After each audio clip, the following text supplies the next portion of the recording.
again. Now I'm going to speak about the next dimension in my theoretical model on transcultural caring dynamics in nursing and healthcare.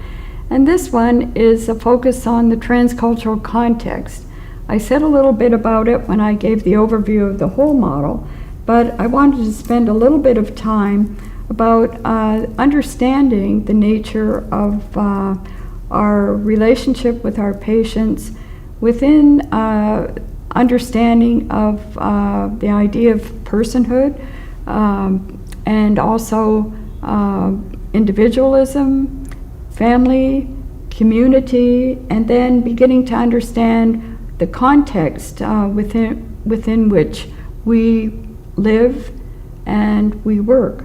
Because I think this element becomes really important from the standpoint of the issues that are occurring in nursing today, which happens to be, as we all have heard often when we're working, for example, in hospitals, we'll say, well, everything's the bottom line today. So we know that, for example, economics becomes a very important concept. So it is important for us to understand we ourselves as cultural beings and the context within which we live and work. And so I'm going to spend a little bit of time talking about these notions, about our individual identities. And actually what they say in anthropology today, we don't just have one identity. We have multiple identities. We have identities as a human being. We have identities as a professional individual. We have identities within the context of an ethnic group. For example, if we're, Hispanic or, even Italian culture or whatever culture. And so we have what is now being communicated in anthropology is pan-identity.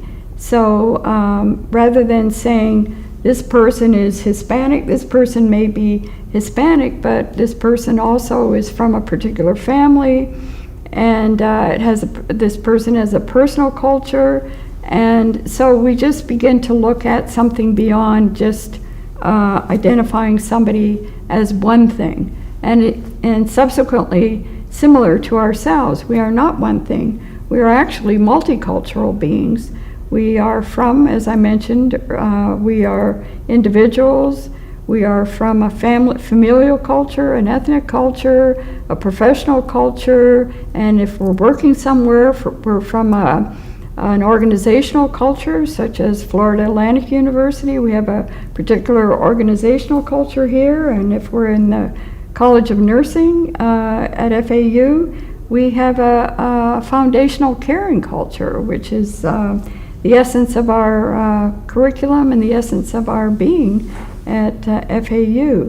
So this notion of identifying ourselves in multiple identities is very important, because then it prevents us from sometimes becoming ethnocentric. It helps us to see that we're broader than that.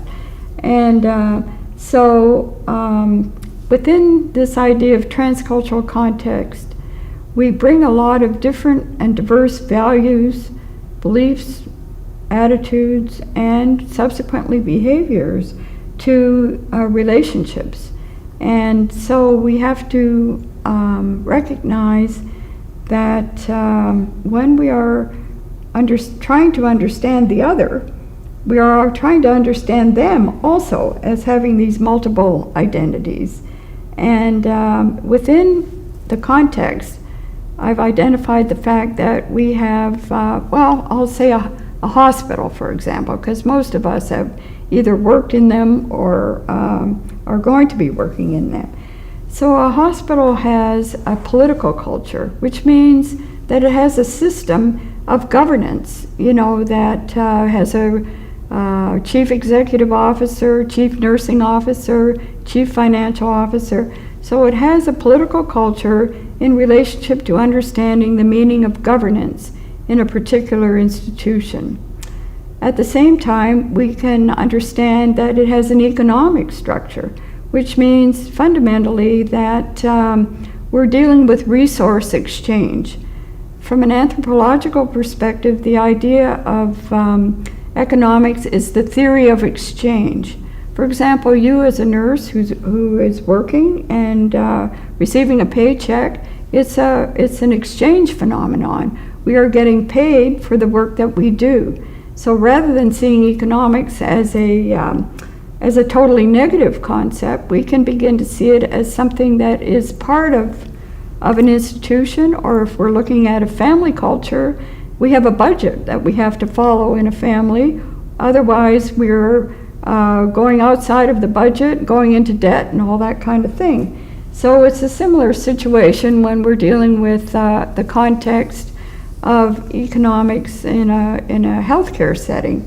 And so the meaning of economics, for example, because I've studied this a lot since I received my doctorate, looking at economic caring, but how do we look at concepts like goods? What are the things that are part of our culture?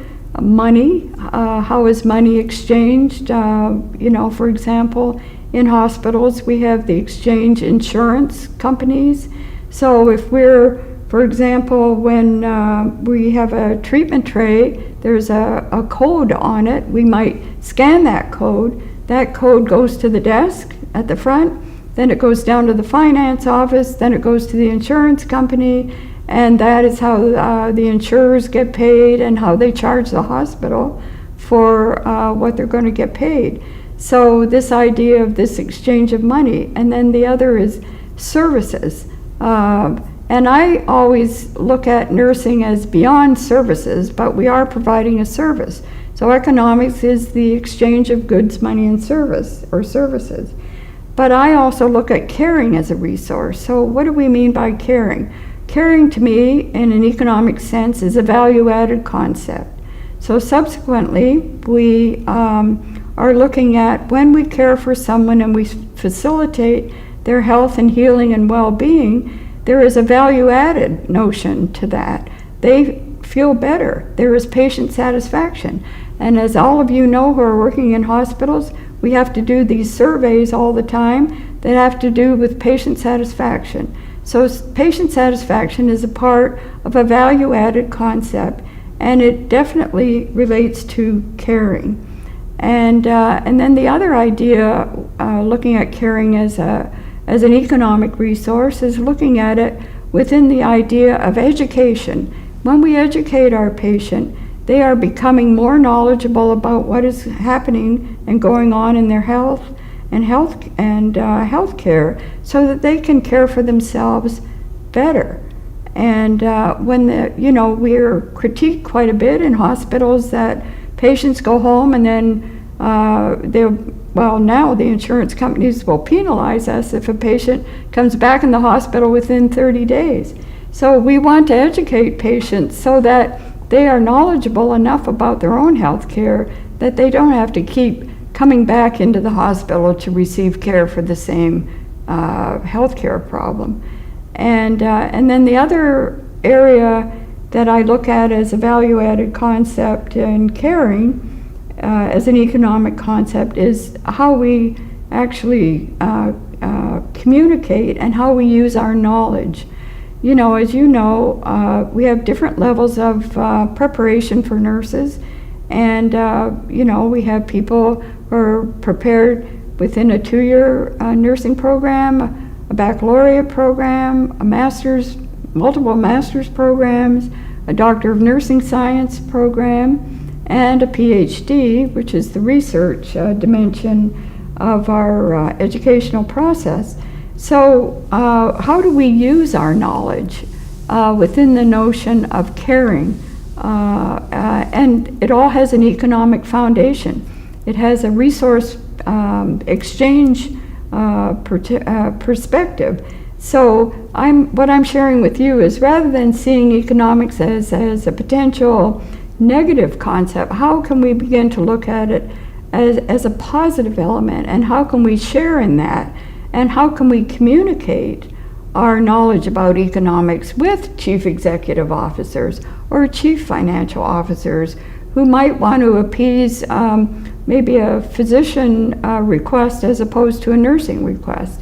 And those of us who have been nurse managers, who are going to begin to be nurse managers, then how do we have some degree of understanding about this context and this economic context, which is very significant in our institutional cultures and our work environments today. And so also within context, we have educational context that I spoke about a little bit, that we have formal education, but we also have constant continuing education. And we're always continuing our education when we're relating to another person to help them understand what is going on and help them to have facilitate healing, well-being, and if it's in a end-of-life situation, how do we help the patient and the family, with this idea of dying. So education becomes very important from formal level to the, what I wouldn't even call it informal, but this idea of health, healing, and peaceful death. And the other concept in the healthcare industry or healthcare environment is the legal. All of you as nurses recognize that we're all responsible for standards of practice, rules and regulations. We have many of them from our licensing, as soon as we're licensed to practice. We have multiple legal responsibilities that are social as well, relative to ourselves as professional nurses.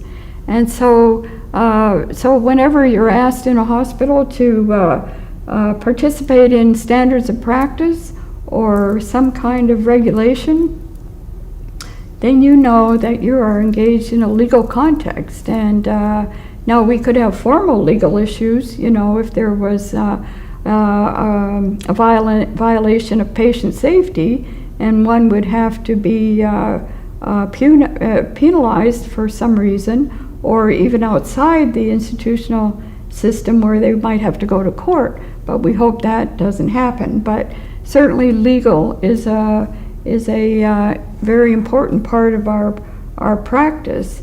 And so when we're sharing with patients, one of the elements is patient safety. So if we violate patient safety, then we can be liable for, not the best professional outcome, from that particular experience. And then the other that is critically important today, when we're looking at context, we're looking at technology. And as we know that technology has both the direct relationship with our patient, for example, in intensive care, where we're using complex technologies to sustain life, whether that's in neonatal intensive or regular intensive care or step down, and so, or just on a regular unit where we might be using some kind of technology to support the well-being of the patient. So technology is another contextual element that becomes critically important for our care of the patient.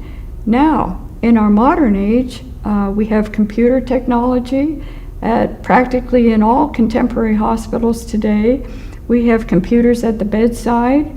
If they're not at the bedside, they're close to it. And we have social media.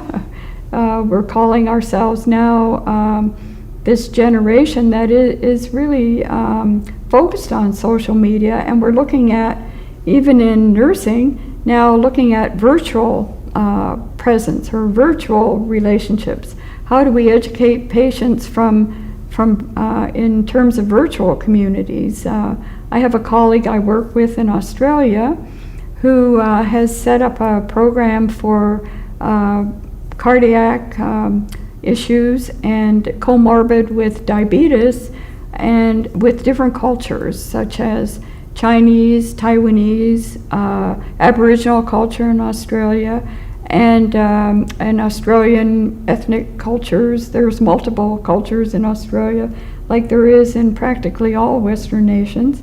But her work is looking at how can she create social media to facilitate health and well-being. And so what she's done is she's been able to facilitate, for example, patient-to-patient education. So if one patient has diabetes and they have a special way of developing a diet, that diet, which is consistent with like a diabetic diet, he or she can share that with another patient. So they're all interconnected.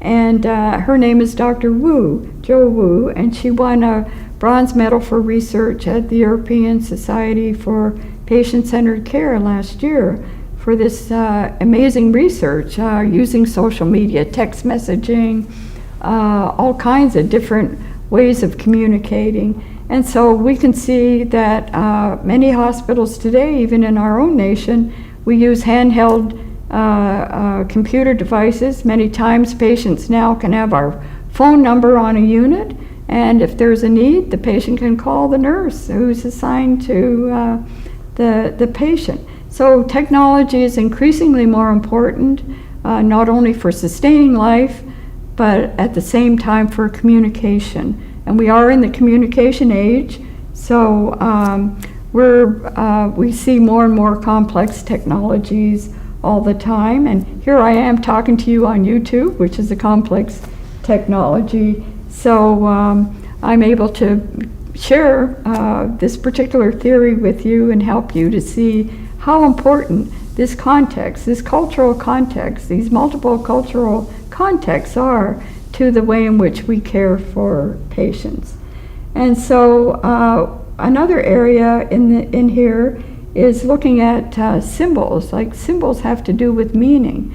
So various symbolic interaction. For example, as a nurse, if we come into a patient's room and we're in the ICU and the cardiac monitor is ringing off, and we only look at the monitor, and we don't even ask the patient how they're feeling or look at them. We only look at the monitor. That is like a symbolic interaction. So this patient understands that they're not very important often if we're only looking at the technical element of their care and not looking at them as a human being. And then, so that's kind of one way of looking at symbolic interaction or comportment. The idea of how do we look when we approach a patient. If we're, perhaps our uniform is, and it's understandable, our uniform could become soiled, but for the most part we want to present ourselves in a very professional way to our patients, and certainly not use foul language or various other kinds of things that we might have thought about or whatever. And so comportment becomes extremely important, and that's all part of symbolic interaction or communication.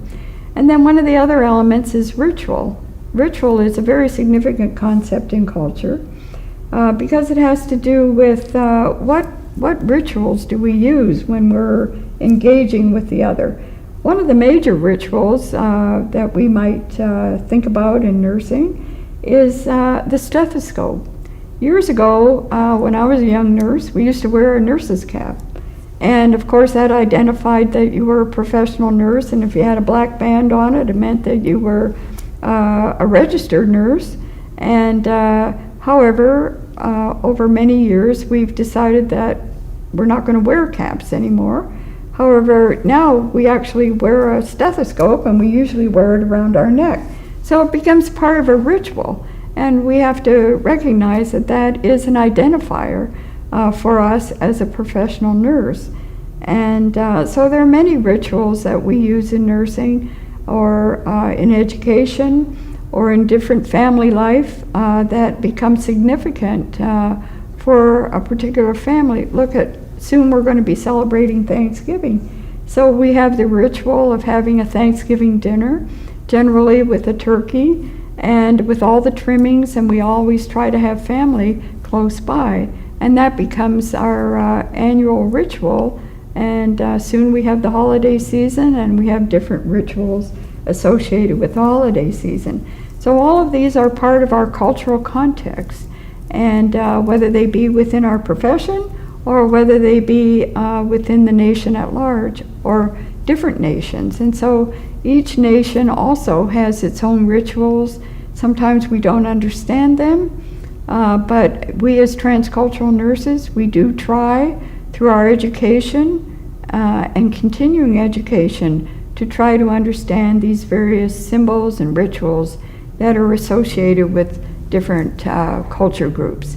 So all of these play a role in how we can best provide transcultural caring to our patients, whether it be in the hospital, in the home, in a community setting, or at policy-making level. You know, I just came back from the American Academy of Nursing, which is really focused on how do we create national policy for the improvement of nursing practice and for the improvement of healthcare within our own nation.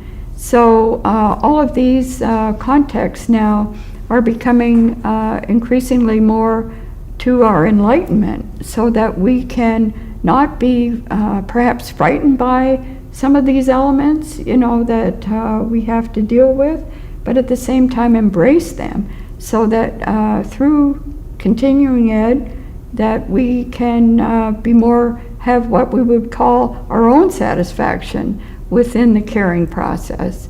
And as many of you know, sometimes we have such a great turnover in different institutions precisely because people, the context, we tend not to understand these political and economic, technical, and legal environments that we're a part of. So this dimension becomes extremely important again for the purposes of providing transcultural caring.